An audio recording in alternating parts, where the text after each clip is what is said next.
As we're getting closer to the holidays, you might find yourself wondering, how did they eat during the olden days? Did they grab food with their hands? Did they cut it up with knives, scoop it with spoons? Well, today we're going to talk about that. Hi, I'm Ranger Caitlyn at Colonial Dorchester, and I'm going to talk about 18th century cutlery. The evolution of eating utensils has changed a lot in the past few hundred years.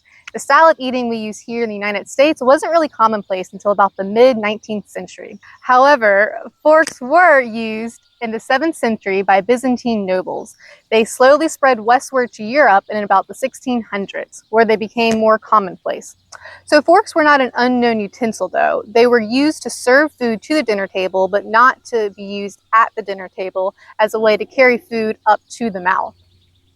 Before the introduction of forks, people used a combination of knives, spoons, or even their hands to help eat their food.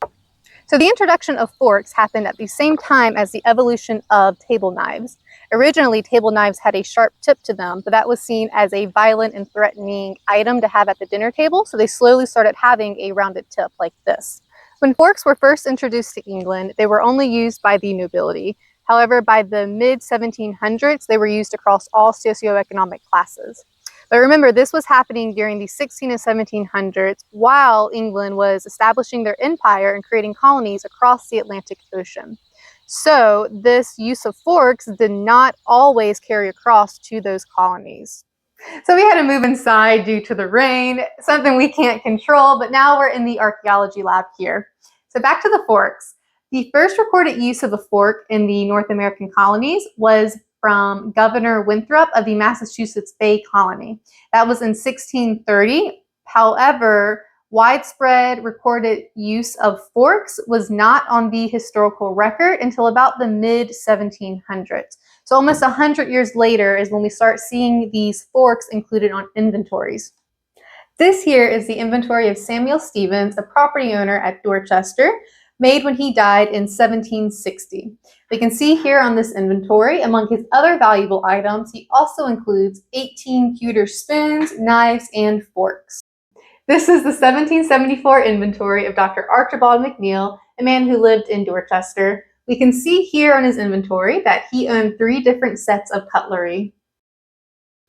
Looking at John Jor's inventory from 1772, we can see he also lists multiple sets of forks and knives. These here are artifacts that we have found during excavations at Dorchester. As you can see, these items don't preserve very well and are incredibly fragile, but we can see the similarities between the replicas and the originals. From a modern perspective, a fork is a fork. However, we don't know where these forks lie on the technological evolution. Were they used as serving utensils or were they used for eating? That is a question that we may never be able to find the answer to. I hope you found this discussion of forks to be a table-worthy conversation. My name is Ranger Caitlyn, and you can find me at Colonial Dorchester State Historic Site.